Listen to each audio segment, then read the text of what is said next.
इस एपिसोड की शुरुआत में एल्डर मू बोलता है। एल्डर टैंग आखिरकार आप इस जगह पर बोलना क्या चाहते हैं। इस पर एल्डर टैंग साफ साफ बोल देता है कि मैं बाइतियान को अपना दामाद बनाना चाहता हूँ, इसलिए बाइतियान तुम जब तक चैन से शादी करने के लिए सहमत हो तब तक हम लोगों का फैमिली तुम्हारा पूरा समर्थन करेगा। साथ ही फ्यूचर में हम लोगों का चैन फैमिली भी तुम्हारा हो सकता है। इस बात को सुनकर इस जगह पर चैन शर्माने लगती है। इस बात को सुनने के बाद एल्डर मू अपने मन में सोचने लगता है कि मुझे उम्मीद नहीं थी कि एल्डर टैंग इतने ज्यादा क्रूर हो सकते हैं। इसके बाद एल्डर मू एल्डर टैंग को इस जगह पर कुछ बोलने ही वाला था, लेकिन तभी बाइतियान आगे क्यों आकर बोलता है, आप लोगों ने मुझे यहाँ पर इतना बड़ा ऑफर दिया है, इस चीज के लिए मैं आप लोगों को थैंक यू बोलता हूँ, लेकिन क्षेत्रीय परीक्षणों में मेरा उपयोग करने की कोई भी जरूरत नहीं है। इस बात को सुनकर एल्डर टैंग थोड़ा सा शॉक हो जाता है और वो बाइतियान को बोलता है, बाइतियान मैंने तुम्हें जो ऑफर दिया है क्या तुम इस चीज के बारे में कुछ भी नहीं सोचते हो। इस पर बाइतियान बोलता है, फिलहाल के लिए अभी देर हो रही है, हम लोगों को अब निकलना चाहिए क्योंकि कंपटीशन बहुत ही जल्द शुरू होने वाला है। और वो ये बोलकर जैस्मिन को लेकर यहाँ से जाने लगता है। इस चीज को देखकर एल्डर टैंग और एल्डर मू को इस जगह पर कुछ भी समझ में नहीं आता है कि आखिरकार इस जगह पर हो क्या रहा है, लेकिन इन सब चीजों की वजह से मिस चैन यहाँ पर थोड़ी सी उदास हो गई थी। इसके बाद हम लोगों को कुछ देर बाद का टाइम दिखाया जाता है जहाँ पर बाइतियान और जैस्मिन बहुत ही दूर आ गए थे। तभी ये रेड वाला लड़का यहाँ पर बाइतियान के रास्ते को रोकते हुए बोलता है, मैं बहुत ही लंबे टाइम से तुम्हारे जैसे इंटरेस्टिंग अपोनेंट के साथ नहीं मिला हूँ, लेकिन इस चीज से कोई भी फर्क नहीं पड़ता है कि तुम कितने ज्यादा पावरफुल और स्ट्रांग हो, क्योंकि इस कंपटीशन को जीतने वाला तो मैं ही हूँ, क्योंकि आज के कंपटीशन में मुझे जीतने से कोई भी नहीं रोक सकता है। इस बात को सुनकर जैस्मिन यहाँ पर इस लड़के को चिढ़ाने लगती है।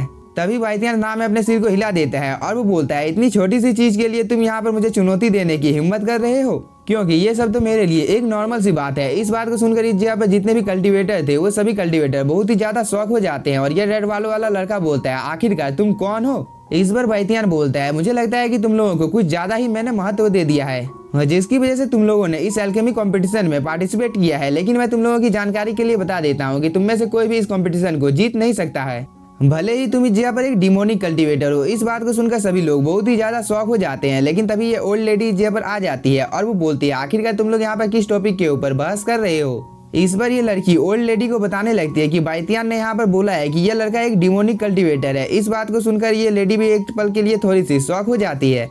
तभी ये रेड वाला लड़का बोलता है, शायद से तुम लोगों को यहाँ पर कोई गलतफहमी हो गई है, क्योंकि मैं तुम लोगों की जानकारी के लिए बता देता हूँ कि मैं एक डिमोनिक कल्टीवेटर नहीं हूँ। साथ ही तुम सभी लोग इस जगह पर मेरे ऊपर झूठे आरोप लगा रहे हो। इस बात को सुनकर ये एल्डर इस जगह पर आ जाता है और वो बोलता है, कुछ ही देर में पता चल जाएगा कि तुम एक डिमोनिक कल्टीवेटर हो या नहीं, क्योंकि मैं यहाँ पर तुम्हारा एक छोटा सा टेस्ट लेने वाला हूँ। और वो ये बोलकर इस जगह पर एक ट्रेजर को अपेयर कर लेता है, जिसकी पावर को एक्टिवेट कर देता है, जिसकी वजह से इस रेड वाले लड़के को बहुत ही ज्यादा प्रॉब्लम होने लगती है। और कुछ देर के बाद इसकी बॉडी के अंदर से एक डिमोनिक बीस्ट बाहर निकल कर आ जाता है, जिसे देखकर ये सभी लोग बहुत ही ज्यादा शॉक हो जाते हैं। लेकिन तभी यह लेडी बोलती है, सच में ये लड़का तो एक डिमोनिक कल्टीवेटर है। लेकिन इन सब चीजों की वजह से इस रेड वाले लड़के को बहुत ही ज्यादा गुस्सा आ जाता है और वो बोलता है, आखिरकार ये किसने कहा है कि कोई डिमोनिक कल्टीवेटर इस कंपटीशन में पार्टिसिपेट नहीं कर सकता है, और क्या तुम सभी लोगों को यहाँ पर मौत से डर नहीं लगता है। इस बात को सुनकर इस ओल्ड लेडी को थोड़ा सा गुस्सा आ जाता है और वो इस लड़के के ऊपर अटैक कर देती है, जिसकी वजह से वो थोड़ा सा इंजर्ड हो जाता है। क्या तुम सभी लोगों ने इस चीज को नहीं देखा है कि एसोसिएशन के लोगों को डर लग रहा है कि मैं इस चैंपियनशिप को जीत जाऊंगा, क्योंकि इन लोगों ने यहाँ पर गेम को फिक्स किया है ताकि इन लोगों के ही डिसाइपल इस कंपटीशन को जीते। और मुझे पता है कि मैं एक डीमन हूँ, लेकिन मेरे अंदर में इतनी ज्यादा हिम्मत है कि मैं इन सभी लोगों की सच्चाई को आप लोगों के सामने लाने की कोशिश कर रहा हूँ। इस बात को सुनकर इस ओल्ड लेडी को बहुत ही ज्यादा गुस्सा आ जाता है और वो बोलती है, तुम इस जगह पर सभी लोगों को उल्टी सीधी बातें बताकर भड़का रहे हो। इस पर ये लड़का बोलता है, इससे कोई फर्क नहीं पड़ता है, क्योंकि कोई भी नियम नहीं है कि मैं इस एल्केमी कंपटीशन में पार्टिसिपेट नहीं कर सकता हूँ। इसलिए अगर आप लोगों के एल्केमी एसोसिएशन को हारने से डर लगता है तो मैं खुशी खुशी इस जगह से जाने के लिए तैयार हूँ, लेकिन बदले में तुम लोग ऐसे एल्केमी कंपटीशन को फ्यूचर में और कभी भी आयोजित नहीं करोगे, क्योंकि तुम लोग इस जगह पर सभी लोगों की बेइज्जती करते हो। इसके बाद ये लड़का यहाँ पर और भी बहुत ही ज्यादा इन लोगों की बेइज्जती करने लगता है। इस चीज की वजह से इस लेडी को बहुत ही ज्यादा गुस्सा आ जाता है। लेकिन तभी ये एल्डर इसे शांत करते हुए बोलता है, फिलहाल के लिए इस लड़के को अभी कंपटीशन में पार्टिसिपेट करने दो, और जैसे ही कंपटीशन खत्म हो जाता है इसके बाद इस लड़के ने यहाँ पर जो कुछ भी किया है इन सब चीजों का हिसाब बराबर करने के लिए मैं उसके पास जाऊंगा।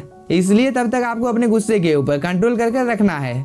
इस पर ये ओल्ड लेडी भी मान जाती है और वो अपने सभी डिसाइपल को बोलती है, जो कोई भी इस कंपटीशन को जीतेगा मैं उसे एक बहुत ही ज्यादा अच्छा इनाम देने वाला हूँ। तभी ये एल्डर बाइतियान के पास आ जाता है और वो बोलता है, मुझे पता है कि यहाँ पर कुछ फैसलों की वजह से तुम लोगों को प्रॉब्लम हो सकती है, लेकिन आज का कंपटीशन बहुत ही ज्यादा इम्पोर्टेंट है, इसलिए गुस्से में आकर कोई भी उल्टी सीधी हरकत मत करना। इस पर बाइतियान बोलता है, मुझे इस कंपटीशन को जीतना है और मुझे जीतने से कोई भी नहीं रोक सकता है। लेकिन जीतने के बाद ये ओल्ड लेडी मेरे सामने नहीं आना चाहिए क्योंकि मुझे इससे बहुत ही ज्यादा चिढ़ है।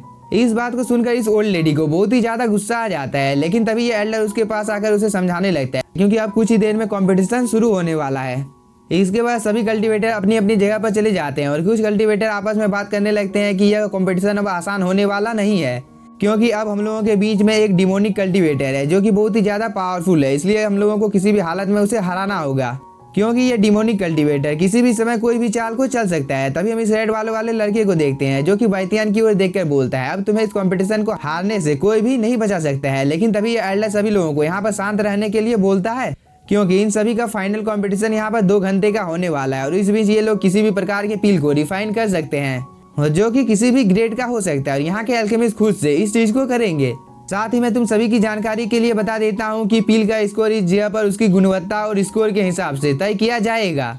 इसलिए मुझे उम्मीद है कि तुम सभी लोगों को इस चीज के बारे में समझ में आ गया होगा। लेकिन तभी यह लेडी बोलती है तुम में से जो कोई भी फर्स्ट सेकंड एंड थर्ड आएगा उन लोगों को मौका मिलेगा इंपीरियल सिटी के कंपटीशन में पार्टिसिपेट करने का जो कि आज से 3 महीने बाद होने वाला है। इस बात को सुनने के बाद ये लड़की बहुत ही ज्यादा खुश हो जाती है। लेकिन तभी ये एल्डर बोलता है अब मैं आधिकारिक रूप से इस एल्केमी कंपटीशन को शुरू करता हूँ और वो ये बोलकर यहाँ पर टाइमर को भी एक्टिवेट कर देता है। इस चीज को देखकर ये लड़की यहाँ पर अपनी पावर को एक्टिवेट कर लेती है। साथ ही उसने यहाँ पर अपने फर्नेस को भी समन कर लिया था। इस चीज की देखा देखी यहाँ पर जितने भी एल्केमिस्ट थे उन सभी लोगों ने भी अपने फर्नेस को बाहर निकाल लिया था। तभी हम इस डिमोनिक कल्टीवेटर को देखते हैं जो कि बहुत ही ज्यादा खुश लग रहा था क्योंकि इसे यहाँ पर खुद के ऊपर पूरा भरोसा था कि वह ही इस कंपटीशन को जीतेगा। इसके बाद वो यहाँ पर अपनी डिमोनिक एनर्जी को रिलीज करने लगता है। साथ ही उसने यहाँ पर अपने फर्नेस को भी समन कर लिया था जिसे देखकर ये एल्डर बहुत ही ज्यादा शॉक हो जाता है और वो बोलता है यह तो एक टर्मिनल लेवल का फर्नेस है। इस बार ये दूसरा एल्डर बोलता है यहाँ पर जितने भी छोटे छोटे एल्केमिस्ट हैं उन सभी लोगों को इस चीज की वजह से प्रॉब्लम हो सकती है। लेकिन तभी हम यहाँ पर इस कल्टीवेटर को देखते हैं जिसने यहाँ पर बहुत ही ज्यादा हाई ग्रेड के मेडिसिन को बाहर निकाल लिया था। इस चीज को देखकर ये ओल्ड लेडी बोलती है ये लड़का तो यहाँ पर गोल्डन एलेक्सर के 3रे लेवल का अभ्यास करना चाहता है और अगर वो इस चीज में सक्सेस हो जाता है तो वो इस कंपटीशन को बहुत ही आसानी के साथ जीत सकता है। इस पर ये एल्डर बोलता है आखिरकार हुजूर एंड 4 स्टार एल्केमिस्ट कैसे हो सकता है। तभी हम इन सभी एल्केमिस्ट को देखते हैं जिन्होंने यहाँ पर अपने फर्नेस के अंदर में मेडिसिन को डाल दिया था और उसे रिफाइन करने की कोशिश करने लगते हैं। और ऐसे ही हम लोगों को इन सभी एल्केमिस्ट को एक एक करके दिखाया जाता है जिसके बारे में ये सभी लोग आपस में बात कर रहे थे।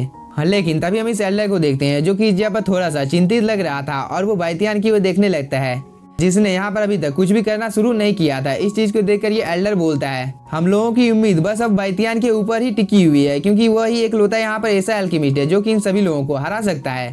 तभी हम इस रेड वाले लड़के को देखते हैं जो कि बोलता है मुझे फर्स्ट प्लेस को हासिल करने से कोई भी नहीं रोक सकता है और वो ये बोलकर और भी तेजी के साथ यहाँ पर इन सभी चीजों को रिफाइन करने लगता है। इस चीज को देखकर बाइतियान यहाँ पर अपने star rock spirit fire dragon को समन कर लेता है जो कि इसका फर्नेस था। इसके अंदर से बहुत ही हाई अमाउंट में फ्लेम बाहर निकल रही थी जिसे देखकर ये एल्डर बहुत ही ज्यादा खुश हो जाता है। इधर बाइतियान ने भी अपने पास से बहुत सारे मेडिसिन को बाहर निकाल लिया था और वो इन सभी को रिफाइन करना भी शुरू कर देता है क्योंकि बाइतियान ने इन सभी मेडिसिन को अपने फर्नेस के अंदर में डाल दिया था। इसके बाद ये सभी यहाँ पर एक हाई ग्रेड के पील को रिफाइन करने की कोशिश करने लगते हैं।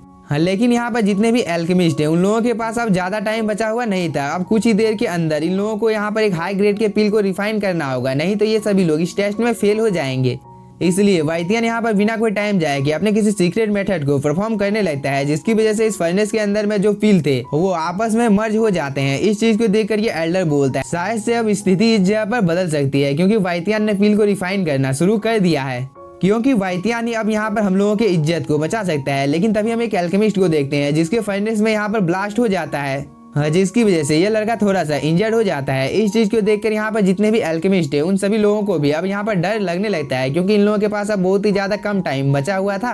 तभी हम जैस्मिन को देखते हैं जिसके फर्नेस में इस जगह पर कुछ हलचल होने लगती है। इस चीज को देखकर ये एल्डर भी बहुत ही ज्यादा घबरा जाता है। लेकिन जैस्मिन इस जगह पर अपनी पावर की मदद से अपने फर्नेस को अपने कंट्रोल में दोबारा से कर लेती है।